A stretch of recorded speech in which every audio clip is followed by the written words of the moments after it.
Em nome do Pai, do Filho, do Espírito Santo. Amém. Graças a Deus. Amém, irmãos?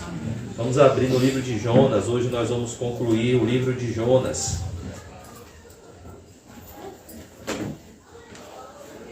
E nós vamos ver hoje o perigo do descontentamento, o perigo da falta de satisfação no Senhor, o perigo da evangelização sem amor. É isso que nós vemos aqui no capítulo 4 de Jonas. Alguém que fez a obra de Deus, foi bem sucedido na missão que Deus deu, debaixo de uma dura disciplina, porém, uma pessoa que evidenciou que o sentimento, a motivação que estava no coração dele, ao anunciar a mensagem que Deus mandou que ele anunciasse, não era o sentimento correto, não era o amor. E Jesus resume todos os mandamentos de Deus em apenas 2. Amarás o Senhor teu Deus de todo o teu coração, toda a tua alma, toda a tua força e todo o teu entendimento. E amarás o teu próximo como a ti mesmo. Por isso tem um pastor que fez um livro a partir desse livro de Jonas. E o título desse livro é O Ministério Bem-Sucedido que Fracassou. Que é isso que nós vemos aqui. Deus, através de Jonas, alcança um grande sucesso que fica marcado para toda a história da humanidade. Um grande avivamento. Em alguns dias de pregação, imagine quantos anos aqui na igreja nós estamos pregando o Evangelho. Mais de 10 anos. E nós temos pouquíssimas conversões, e até as conversões aparentes que temos, muitas vezes nos trazem grandes decepções. Como é difícil uma verdadeira conversão de fato acontecer. O Senhor Jesus apresenta na parábola do semeador 4 tipos de solo, uma só semente, e apenas um tipo de solo dá o bom fruto. Apenas um coração recebe a palavra de Deus, compreende e frutifica. Todos os demais ouvintes não dão fruto. Mas através de Jonas, uma nação inteira, um país inteiro é convertido a Cristo e dá frutos dignos de arrependimento. Todos os ninivitas. Aqui é um grande milagre. O grande milagre da fé não é o surdo ouvir, não é o cego ver, não é o coxo andar, não é o leproso ser purificado. O grande milagre do Evangelho é um pecador que nasceu debaixo da ira de Deus ser regenerado, chamado da morte para a vida, se arrepender dos seus pecados e se unir a Cristo em uma nova vida. Esse é o grande milagre da fé, o novo nascimento. E é isso que nós vamos ver aqui através da pregação de Jonas. Jonas prega o arrependimento e os ninivitas se arrependem, creem em Deus e são salvos. Porque esse é o coração da mensagem do Evangelho. Arrependa-se dos seus pecados e creia em Jesus Cristo e você receberá o dom de Deus, que é a vida eterna. Jesus Cristo morreu pelos nossos pecados, segundo as Escrituras. Ele foi sepultado, segundo as Escrituras.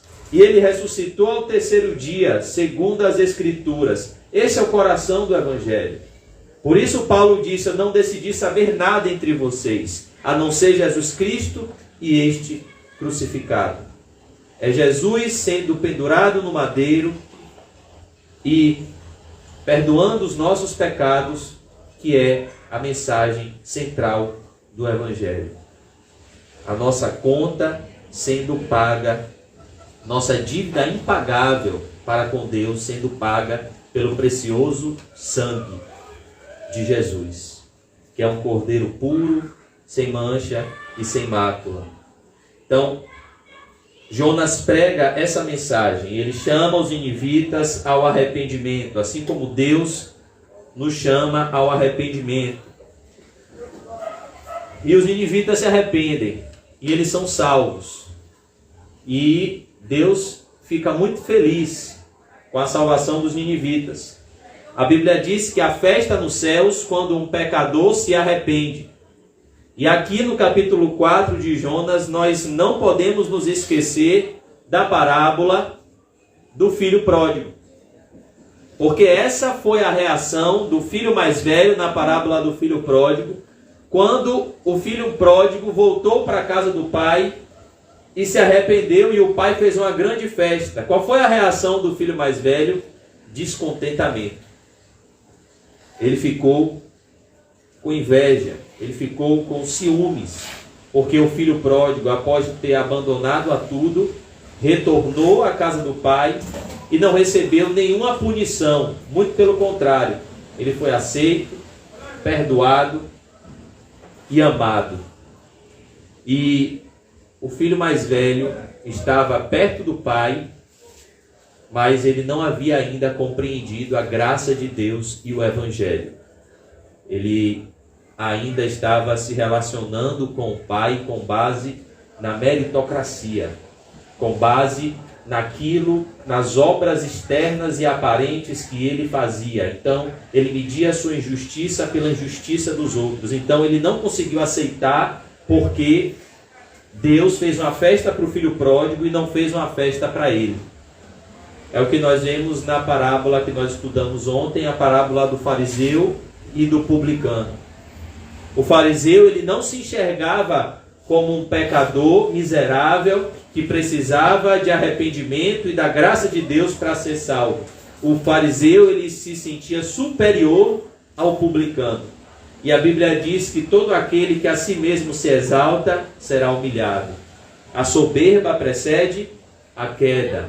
Deus existe aos soberbos, mas dá graça aos humildes. E o publicano, que não ousava nem levantar os olhos aos céus, mas batia no peito e dizia: tem misericórdia de mim, que sou um pecador, ele voltou para sua casa salvo.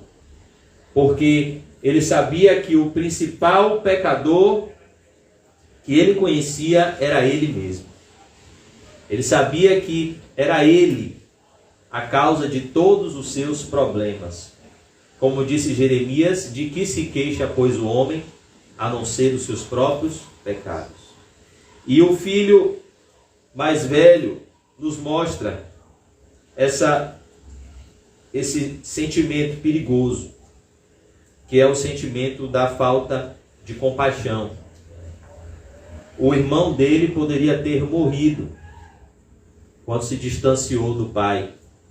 O irmão dele poderia ter ido para o inferno. Mas em nenhum momento o filho mais velho, na parábola do filho pródigo, mostra compaixão do seu irmão. Muito pelo contrário, ele está cheio de amargura. Ele está sem nenhum amor e misericórdia do seu irmão. E isso pode acontecer conosco. E isso é algo que é extremamente incoerente com o cristianismo, com o caminhar cristão. Porque se você é cristão, você é um pequeno Cristo. E você precisa andar como Cristo andou. E quem é Jesus? Jesus é o próprio Deus. E a Bíblia diz que Deus é amor. Deus não tem amor, Deus é amor. E aquele que não ama não conhece a Deus, porque Deus é amor. E aqui nós vemos um homem que foi extremamente usado por Deus, mas que não tinha amor no seu coração. Jonas capítulo 4, verso 1, isso tudo foi a introdução do que nós vamos ver agora. Deus não vai mais destruir Nínive. Deus mudou de sentimento em relação a Nínive, porque eles creram na mensagem de Deus e eles se arrependeram, e então Deus exerce a sua misericórdia e salva os ninivitas, porque aquele que confessa e deixa o seu pecado alcança a misericórdia de Jesus. E olha a reação de Jonas. Jonas 4, verso 1. Com isso o quê? Leia o versículo 10 do capítulo 3. O capítulo 4, verso 1 é uma continuação do versículo 10 do capítulo 3. Viu Deus o que fizeram. Jonas 3,10. Viu Deus o que fizeram, como se converteram do seu mau caminho. É isso que Deus espera de mim e de você.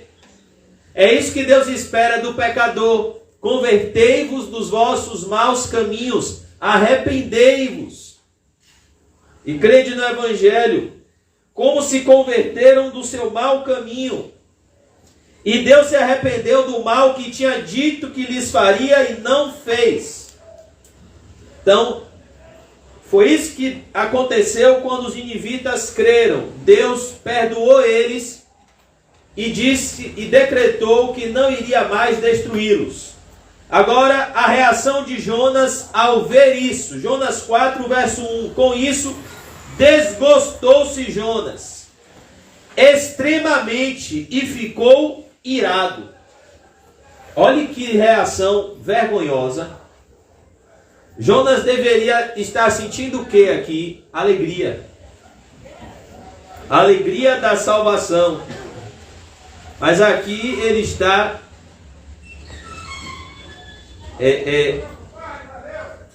reagindo de uma maneira totalmente contrária a que Jesus reagiria.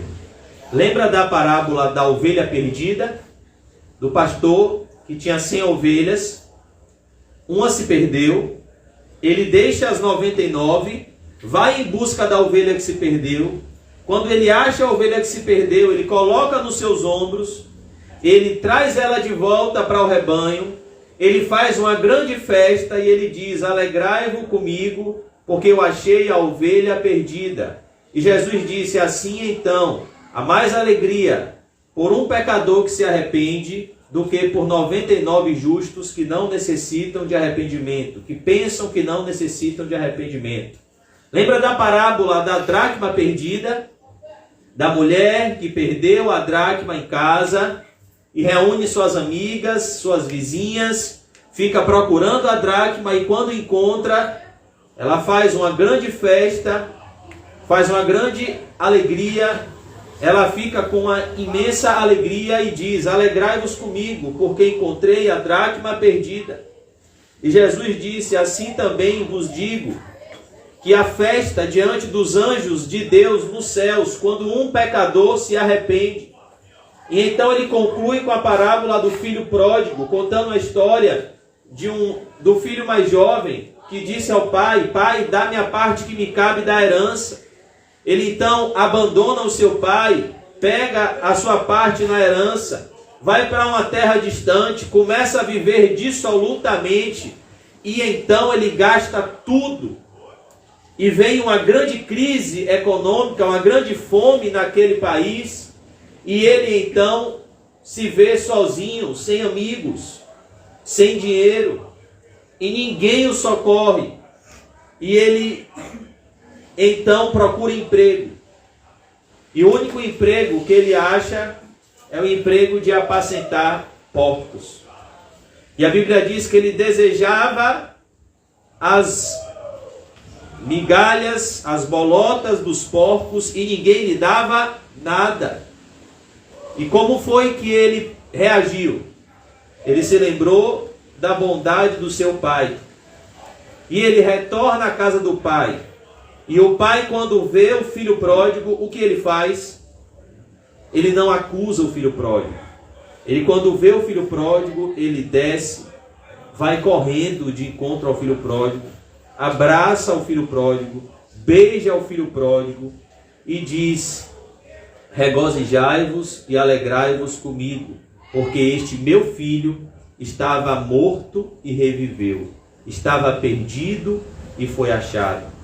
E ele diz: tragam depressa a melhor roupa, tragam um anel para eu colocar nos seus dedos, sandália para os seus pés, e matem um novilho cevado, e vamos festejar o retorno do meu filho.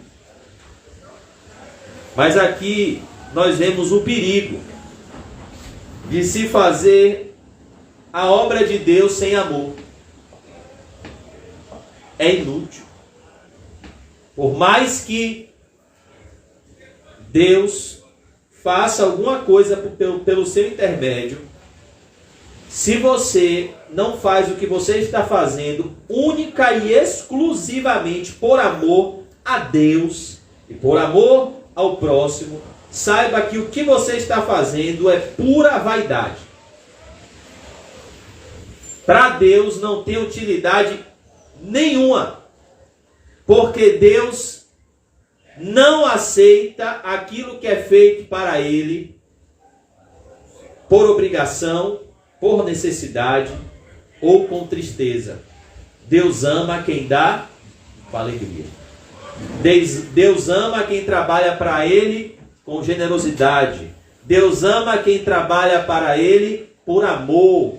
Por isso que Deus recebeu a oferta de Abel, porque Abel trouxe o seu melhor para Deus, porque ele o amava e ele se sentia amado. E por isso ele rejeitou a oferta de Caim, porque ele sabia que Caim não o amava. Então ele rejeita aquela oferta que Caim traz por obrigação. Então aqui nós vemos esse perigo de fazer a coisa certa pela motivação errada. O apóstolo Paulo diz isso em Filipenses. E que existiam pessoas que pregavam o evangelho por inveja, por porfia, mas uns pregam por amor. E o apóstolo Paulo diz que foi levantado em defesa do evangelho. E nós temos que tomar muito cuidado, porque sem amor, toda a nossa vida religião é vã. Foi por isso que quando Jesus restaurou a Pedro, a primeira coisa que Jesus perguntou a Pedro foi isso: Pedro, tu me amas? Apacenta as minhas ovelhas. Pedro, você me ama de verdade? Apacenta as minhas ovelhas. Deixando bem claro para Pedro que a motivação de Pedro não poderia ser retorno financeiro, não poderia ser o aplauso dos homens, mas a motivação de Pedro deveria ser única e exclusivamente o amor pelo Senhor Jesus. Jonas 4:1. Com isso desgostou-se Jonas extremamente e ficou irado.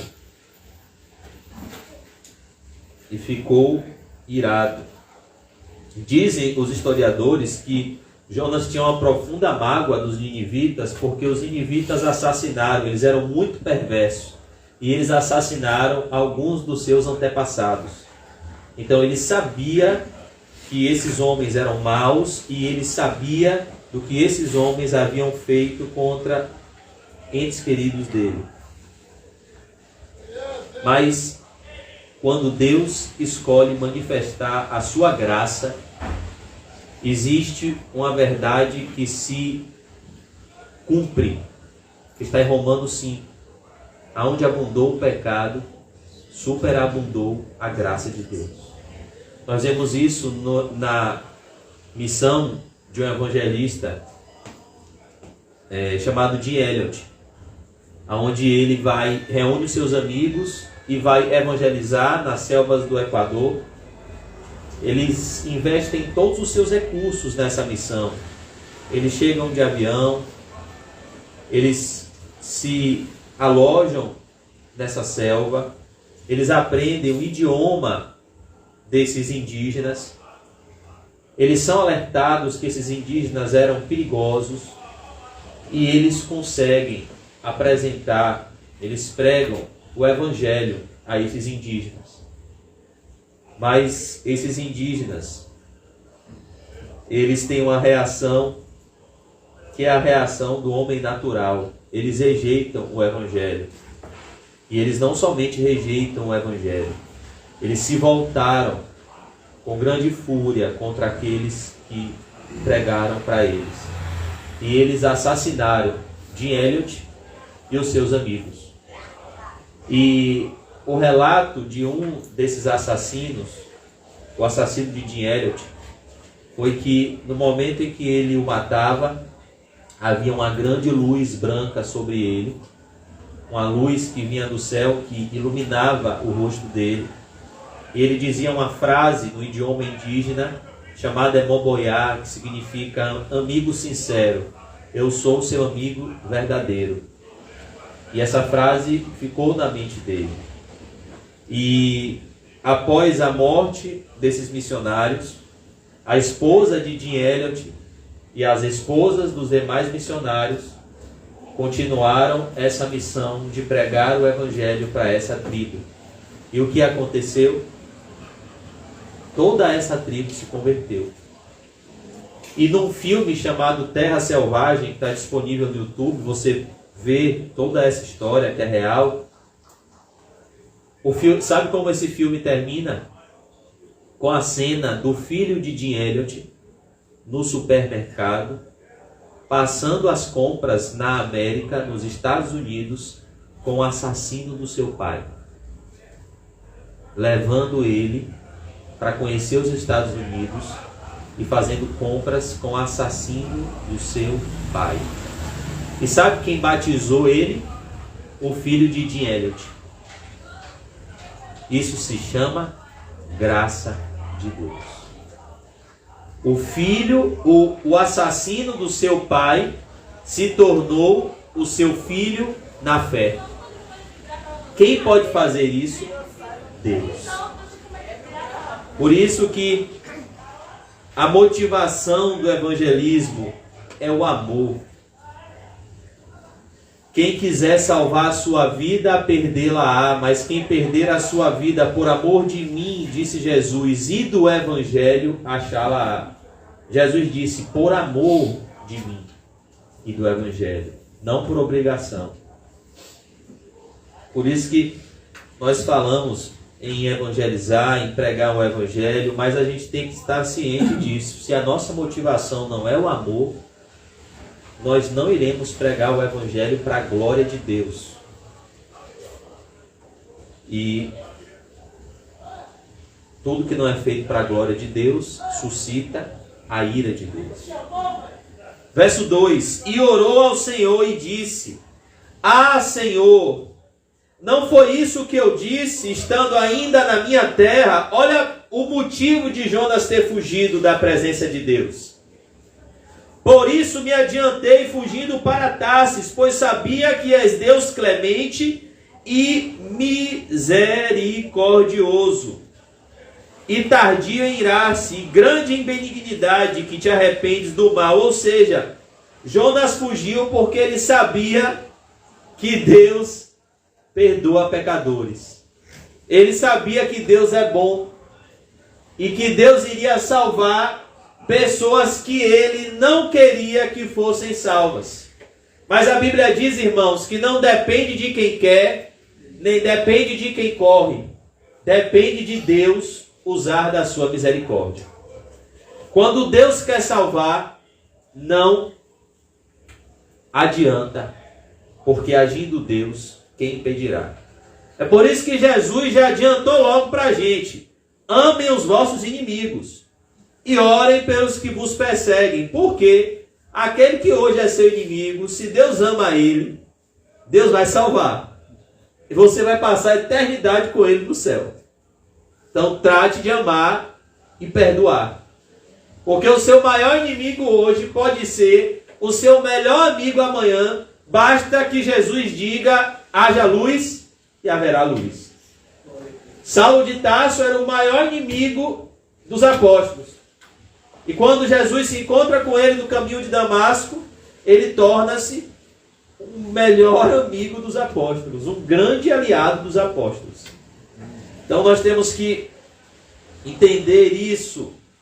se Deus quiser salvar, Ele pode salvar um político corrupto. Se Deus quiser, não estou dizendo que Ele vai fazer, mas se Deus quiser, Ele converte todos esses candidatos. Se Deus quiser, Ele converte um estuprador. Ele converte um assassino. Se Deus quiser, Ele converte o pior pecador que existe aqui nesse planeta hoje, para manifestar a sua graça. É por isso que nós não podemos deixar de falar de Jesus, pois Ele tem poder para salvar toda a criatura. É por isso que o apóstolo Paulo fazia de tudo para com todos, para, se possível, salvar algum. Porque o apóstolo Paulo pensava, se Jesus me salvou, eu que sou o pior dos pecadores, o pior pecador que eu conheço, eu que sou tão ruim desse jeito, se Ele me salvou, meu irmão, Ele pode salvar qualquer um. Por isso que Deus normalmente escolhe os piores para derramar sua graça. Ele escolhe aqueles que não são, para reduzir a nada aqueles que pensam que são. Ele escolhe as coisas vis e desprezíveis deste mundo, para que ninguém se vanglorie na presença do Senhor. Como está escrito, aquele que quiser se gloriar, glorie-se no Senhor. Toda honra, toda glória pertence ao Senhor. E é por isso que Ele escolhe os pequenos, os desprezados, para que a sua glória se manifeste. Como disse o profeta Isaías, os serafins, capítulo 6 do profeta Isaías, Santo, Santo, Santo é o Senhor dos exércitos, e toda a terra está cheia da sua glória. E Deus manifesta a sua glória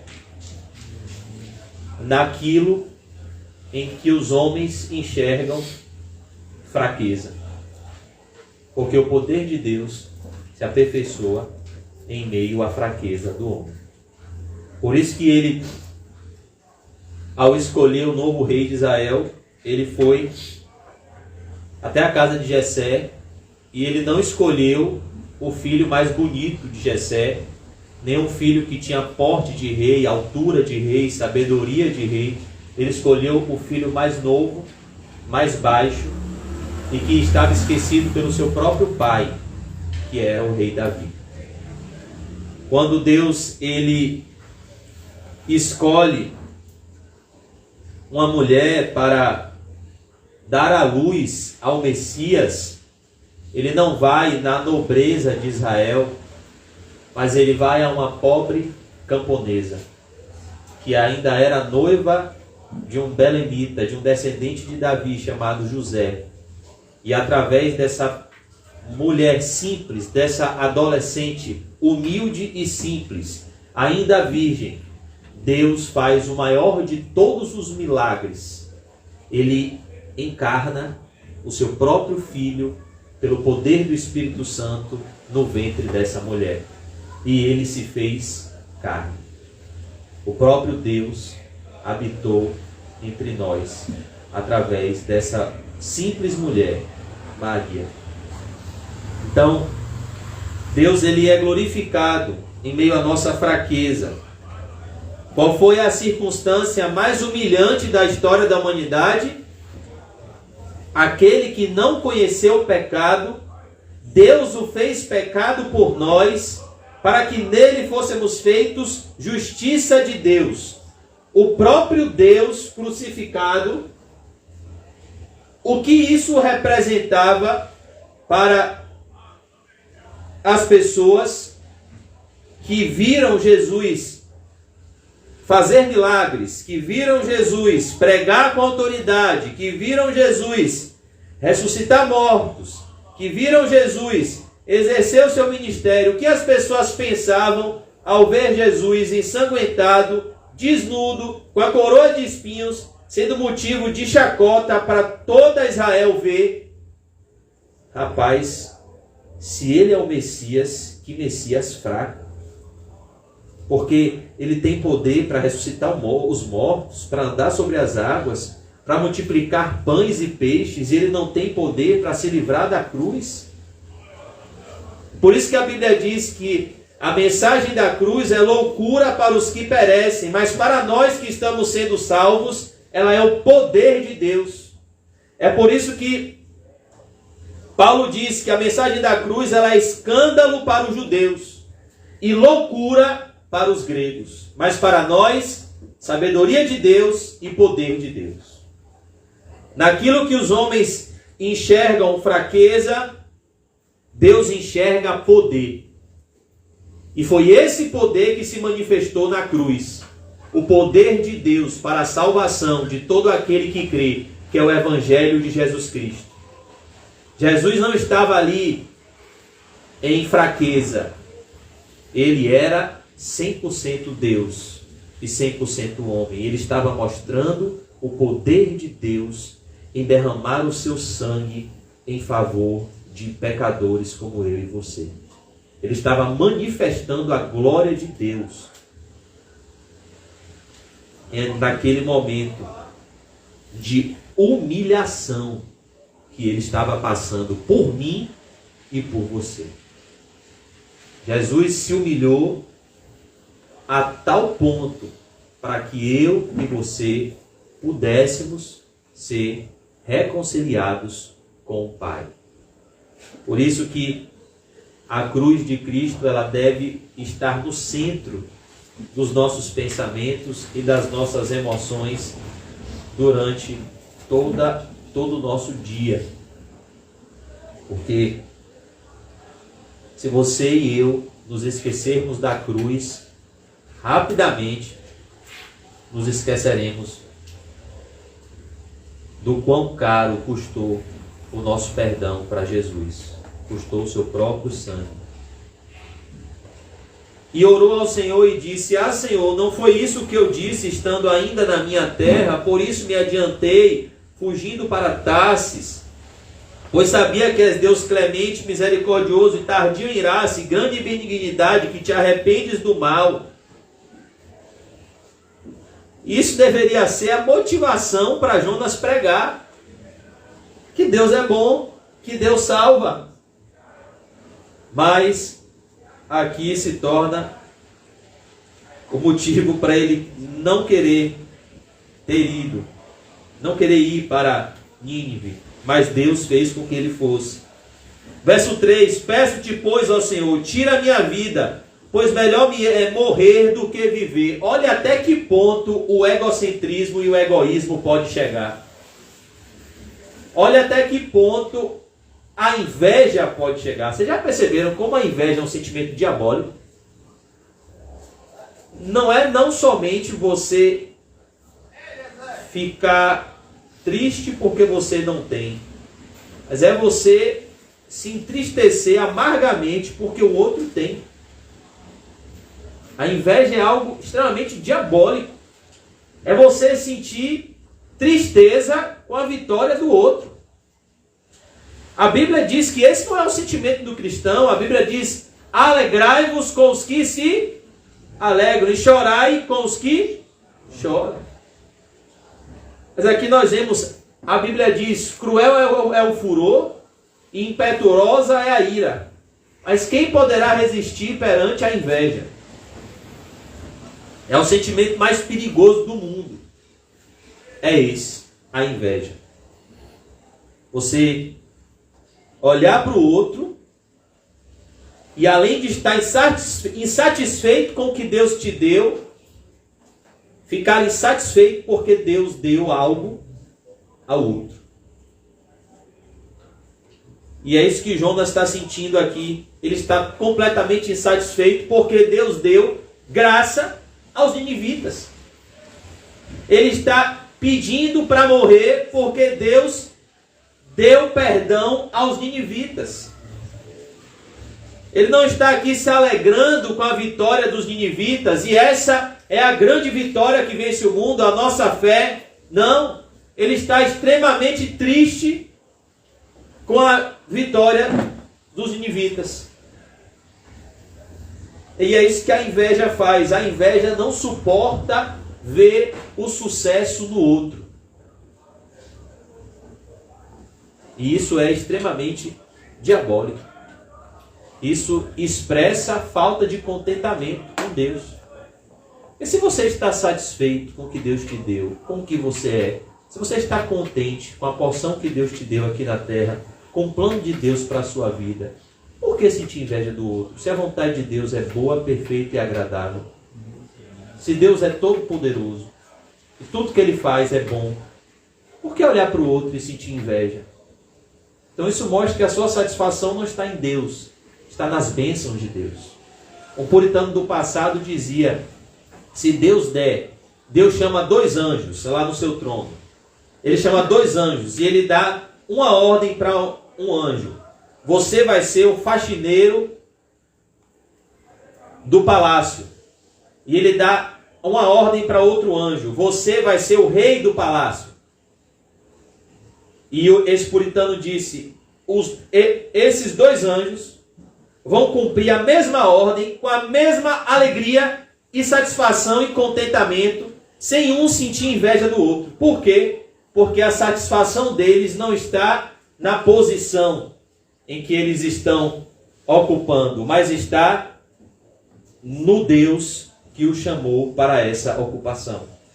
Então, eles não sentem inveja um do outro. Eles sentem, cada um, alegria em obedecer à vontade de Deus. Verso 4. E disse o Senhor, é razoável essa tua ira? O Senhor então pergunta, é razoável essa tua ira? É razoável esse sentimento, Jonas, de amargura?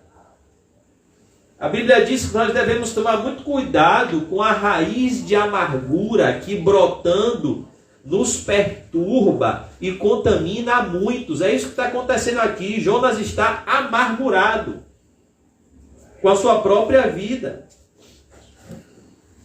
E como cristão, irmãos, não podemos ficar insatisfeitos com a nossa vida. Porque aquilo que nós não temos, eu vou repetir, não é porque não é porque nos está faltando, é porque não nos é necessário. Se você acha que te é necessário, peça a Deus. Peça sabedoria a Deus. E disse o Senhor, é razoável essa tua ira? Então Jonas saiu da cidade. Perceba, Jonas não responde a Deus, não. Deus faz uma pergunta para Jonas. Jonas, é razoável essa tua ira? Qual é a reação de Jonas? Deus, eu vou me isolar. Vou ficar só. A Bíblia diz que aquele que se isola em prol dos seus interesses, Provérbios 18:1, ele se levanta contra a verdadeira sabedoria. A Bíblia diz em Hebreus 10:25, e não abandonemos a congregação como já é costume de alguns. Mas antes, quanto mais vemos que o dia se aproxima, estejamos juntos. Mas Jonas, ele se isola.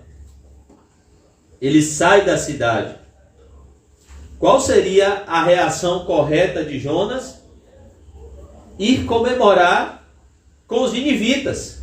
Não era assim que Jesus reagia? Quando Jesus olhou para Levi, que era um coletor de impostos, e olhou para Levi e disse, Levi, Mateus, segue-me. E Levi abandonou a tudo e seguiu a Jesus, se levantou e seguiu a Jesus. O que foi que Levi fez? Fez na sua casa um grande banquete. Jesus fez o quê? Foi até a casa de Levi comemorar a salvação de Levi. Quando Jesus salvou Zaqueu, o que Jesus fez? Foi à casa de Zaqueu. Mas Jonas aqui, ele reage completamente diferente de Jesus. Jesus, tudo que ele queria era ver isso aqui. O povo de Israel se arrependendo e crendo com as suas mensagens. Mas Jesus viu o contrário disso aqui. E ao terminar o sermão, que foi a sentença da sua morte pelos fariseus, que é Mateus 23, foi após aquele sermão que os fariseus disseram, não, a gente vai ter que matar esse homem. Olha a ousadia desse homem. Porque em Mateus 23, Jesus se levanta e prega aos líderes religiosos de Israel, reprovando tudo o que eles faziam e reprovando eles diante de Deus. E após pregar esse sermão, que ele sabia que seria a causa da sua morte por inveja, ele se levanta, vai ao monte, olha para Israel e começa a chorar. Porque eles não tiveram a reação desses ninivitas. Eles não creram. Eles não se arrependeram. Eles rejeitaram o Rei da Glória. E eles seriam condenados ao inferno. Por isso Jesus chora e diz: Jerusalém, Jerusalém, que matas os profetas e apedrejas os que te foram enviados. Quantas vezes eu quis reunir vocês como a galinha reúne os seus pintos debaixo das suas asas, mas vocês nunca mais me verão, até que venham a dizer: bendito que vem em nome do Senhor. E Jesus disse essas palavras chorando, porque Israel o rejeitou. Jonas saiu da cidade e assentou-se ao oriente da mesma, e ali fez uma enramada e repousou debaixo dela à sombra, até ver o que aconteceria à cidade. Então Jonas, ele repousa embaixo de uma árvore. Ele cultiva uma árvore e ele repousa debaixo dela, na sombra dessa árvore, para esperar o que iria acontecer com a cidade de Nínive. E aqui nós vemos que postura feia, a postura de alguém que perdeu o primeiro amor. Por isso que Jesus disse à igreja de Éfeso: olhe, eu removerei de ti o candeeiro, eu vou fechar a igreja, porque vocês estão fazendo a obra de Deus sem amor. Se vocês não voltarem ao primeiro amor, eu irei fechar a porta da igreja, porque sem amor tudo é inútil e prejudicial. O apóstolo Paulo diz que ainda que nós falemos as línguas dos homens e dos anjos, se não tivermos amor, de nada aproveita. Ainda que entreguemos todos os nossos bens aos pobres, sem amor, de nada se aproveita. Então, verso 6, fez o Senhor Deus nascer uma planta. Jonas, ele se refugia, Deus faz nascer uma planta que subiu por cima de Jonas, para que fizesse a sombra sobre a sua cabeça. Olha como Deus é misericordioso e paciente. Jonas está tendo comportamento completamente errado e Deus está exercendo mais uma vez o seu amor e a sua paciência e a sua misericórdia com a vida de Jonas. Não é assim com a gente?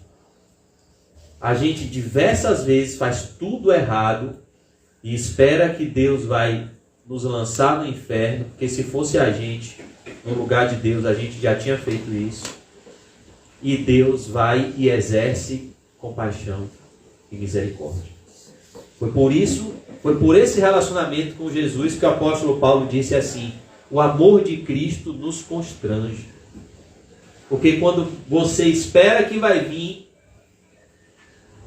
uma grande bordoada da parte de Deus, vem amor, graça e misericórdia. E então você fica constrangido. É assim que Paulo ficava, constrangido. O amor de Cristo nos constrange. E é isso que Deus está fazendo aqui. Deus está constrangendo Jonas. Meu filho, você está reagindo dessa forma. Eu tirei você do ventre do peixe. Eu coloquei você de volta, são e salvo, à vida. Eu salvei milhares de pessoas através do seu intermédio. Eu estou te levando para o céu. Estou te dando a minha graça. E você reage com essa murmuração e insatisfação. É por isso que nós devemos fazer como Jó. Eu coloco a minha mão na boca, porque eu falei do que eu não entendia. Toda vez que a gente murmura, a gente tem que fazer igual nossa mãe fazia com a gente quando a gente era criancinha e falava palavrão. A gente tem que bater na boca e pedir perdão a Deus. Meu Deus, me perdoa porque eu reclamei disso. Me perdoa, Senhor, por ter murmurado. Porque tem pessoas que estão orando para ter aquilo que eu estou tendo agora e estou reclamando. Me perdoa, Senhor. E é isso que Deus está fazendo com Jonas. Aqui nós vamos ver a lição do Senhor. A primeira parte do estudo é o perigo do evangelismo sem amor. Verso 1 ao verso 5. E agora nós vamos ver a lição do Senhor para com Jonas. O amor do Senhor para com Jonas. A fim de o livrar do seu desconforto. Ou seja, Deus quer dar carinho a Jonas. Deus está dando aqui um conforto a Jonas, para que Jonas possa se comunicar com ele. E ele se comunicar com Jonas. A mesma coisa Jesus fez com Pedro. Quando Jesus restaura Pedro, Jesus faz uma fogueira, assa um peixe, e em um momento de refeição, Jesus conversa com Pedro. Deus, Ele é sábio, Ele sabe como falar com a gente. A gente é que muitas vezes não sabe falar com Ele e não percebe o amor dEle nos chamando para mais perto dEle, para conversar com Ele. Jonas, pois, se alegrou em extremo por causa da planta. Ele se alegrou por causa da planta. Por quê? Porque ele estava no sol, Deus criou a planta e a planta deu a ele conforto. A planta deu a ele descanso do sol. Mas Deus, no dia seguinte, ao subir da alva, enviou um verme, o qual feriu a planta e esta se secou. O Deus que deu a planta, tirou a planta. Em nascendo o sol, ou seja, quando o sol nasceu, Jonas viu que não tinha mais a sombra, como se tivesse tirado a cortina do quarto, e o sol amanheceu na cara de Jonas. Então Jonas começou o quê? A murmurar. Porque o sol amanheceu no seu rosto. Em nascendo o sol, Deus mandou um vento calmoso oriental. O sol bateu na cabeça de Jonas, de maneira que desfalecia, pelo que pediu para si a morte, dizendo: melhor me é morrer do que viver. Ô Jonas que murmura, melhor me é morrer do que viver. Mas Deus fez isso de propósito. Então perguntou Deus a Jonas, verso 9: é razoável essa tua ira por causa da planta? Ele respondeu: é razoável a minha ira até a morte. Mas uma coisa Jonas tem, que muitas vezes nós não temos: sinceridade. Isso aqui ele está tendo.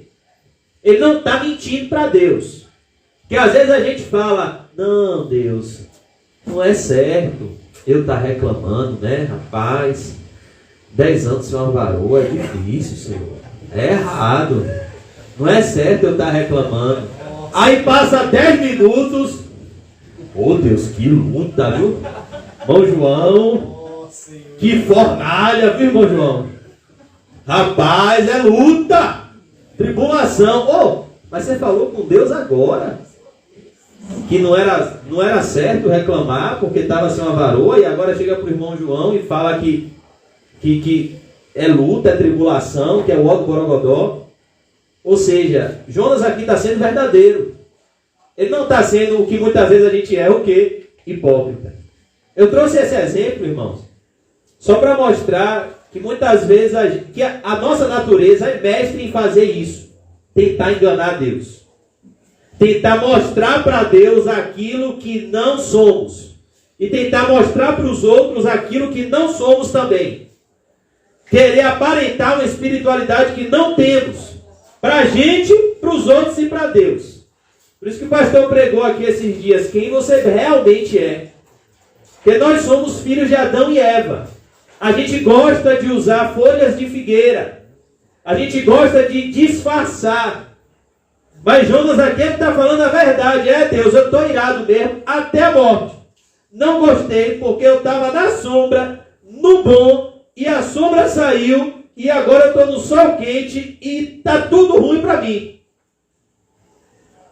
Ele não está certo em murmurar, mas ele está sendo sincero. E Deus abomina a hipocrisia. Por isso que quando você se achegar diante de Deus, fale sempre a verdade.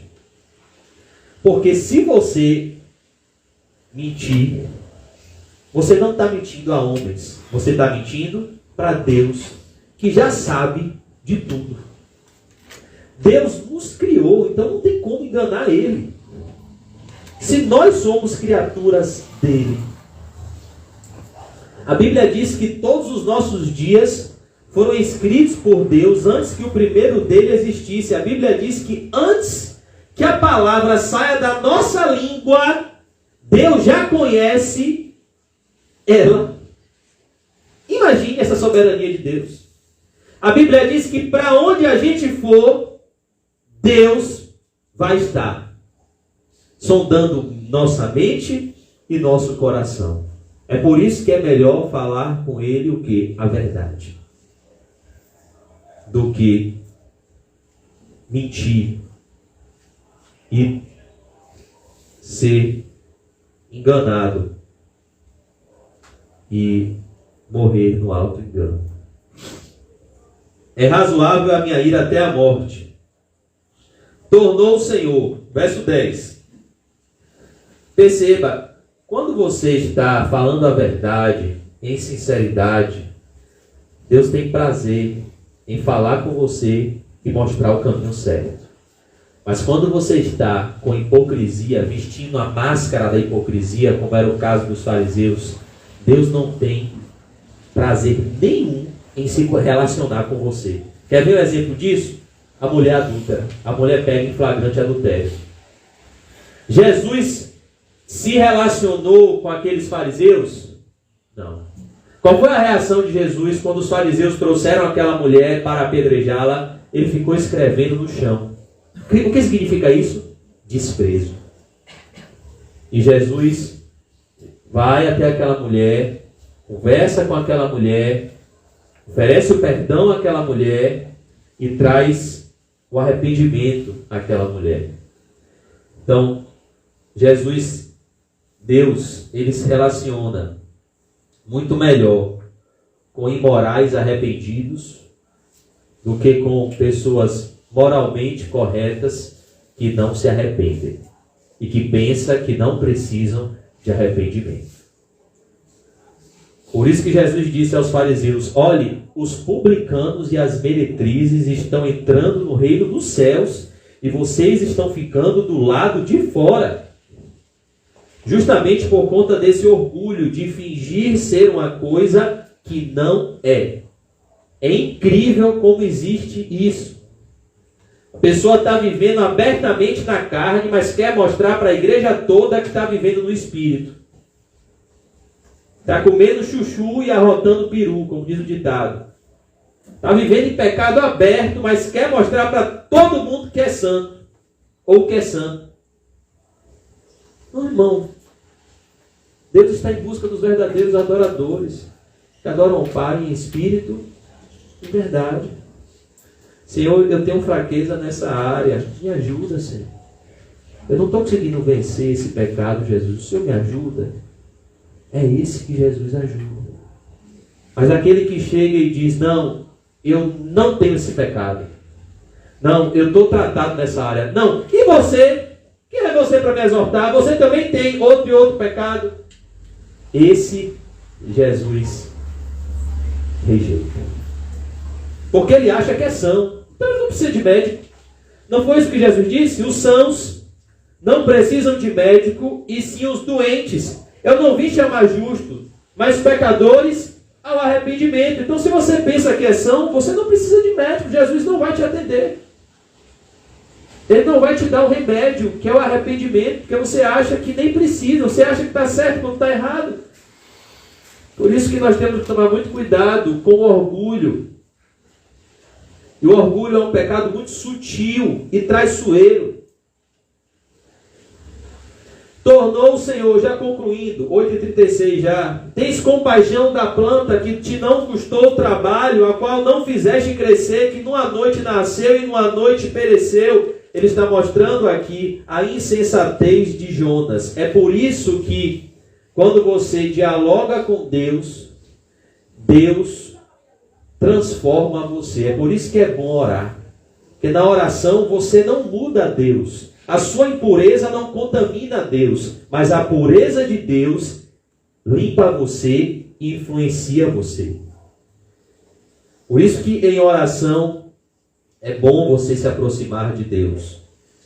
Ao passo que quando você conversa com Satanás, conversa com os ímpios, como diz o Salmo 1, você é guiado para o mau caminho. Quando você conversa com Jesus, ele te mostra o bom caminho. Verso 11. E não hei de eu ter compaixão da grande cidade de Nínive, em que há mais de 120.000 pessoas, verso 11, que não sabem discernir entre a mão direita e a mão esquerda, e também muitos animais. Que Deus está mostrando é: Jonas, você está indignado porque uma planta deixou de existir, e eu não me preocuparia por 120.000 pessoas, por uma nação inteira que estava indo para o inferno, Jonas, e se arrependeu e creu. Você acha que eu não tenho compaixão dessas pessoas? A Bíblia diz que Deus não tem prazer, irmão, na morte do ímpio. Está em Ezequiel 18. Teria eu prazer na morte do ímpio? É o que diz a palavra de Deus. De maneira nenhuma. Eu desejo que o ímpio se converta do seu mau caminho e viva. Convertei-vos, pois, e vivei. No Pentateuco, o próprio Deus diz: olha, eu coloco diante de você a bênção e a maldição. Mas o próprio Deus dá o conselho do que Ele quer que você escolha. Escolha a bênção, para que você viva. Escolha o caminho da obediência, para que você viva. Deus é muito bom. E é isso que Ele quer mostrar para Jonas. Que ele estava preocupado com a planta, queria deixar que não tem nenhuma importância comparado com vidas humanas. E muitas vezes nós somos assim. Estamos preocupados com bens materiais e nos esquecemos dos bens espirituais. Estamos preocupados com as contas que vencem, com as contas a pagar, e não nos preocupamos com as almas que se perdem e não estamos propagando o Evangelho para elas. Essa é a lição de Deus para Jonas. Ô Jonas, você está preocupado com o bem material, que é uma planta, e eu não vou me preocupar com vidas que estão a caminho do inferno, Jonas. É isso que ele fala conosco. Vocês não estão preocupados com seus parentes, seus amigos, seus colegas de trabalho, seus vizinhos que estão indo para o inferno. Não é muito mais justo você orar para pregar o Evangelho para eles, para que eles sejam salvos, do que se preocupar com bens materiais que irão perecer e você não vai poder levar na sepultura? Por isso que Jesus disse: ide por todo o mundo, pregai o Evangelho a toda criatura. Foi isso que Jesus ensinou a Pedro na pesca maravilhosa. Quando Pedro se esforçou, deu prioridade à pesca, ele tentou pescar pescar, pescar, pescar, e não veio uma piaba sequer. E Jesus disse: Pedro, lança a rede ao mar. E quando Pedro obedece a palavra de Jesus, a Bíblia diz que veio tanto peixe que quase a rede faltou romper. Então Jesus disse a Pedro: de agora em diante, Pedro, você vai ser pescador de homens. A sua prioridade vai ser pregar o Evangelho. Porque o peixe da sua mesa, a comida da sua mesa, o pão de cada dia, sou eu, Pedro, que vou te dar. Sou eu que vou te sustentar. E nós temos que confiar no Senhor para darmos prioridade ao reino de Deus e à sua justiça. Por isso nós precisamos estar satisfeitos no Senhor e pregar o Evangelho a toda criatura. Dar importância ao que Deus dá importância, vidas humanas. E deixar de dar importância ao que não tem importância, bens materiais. Porque Jesus disse: a vida de um homem não consiste na abundância dos bens que ele possui. A verdadeira prosperidade não é ter riquezas materiais e temporais, é ter o fruto do Espírito Santo, que é a garantia que você tem a verdadeira riqueza, que é a vida eterna em Jesus Cristo, nosso Senhor. Vamos orar, irmãos? Senhor Deus, nós te pedimos perdão pelas nossas falhas, pela nossa negligência em pregar o teu santo Evangelho.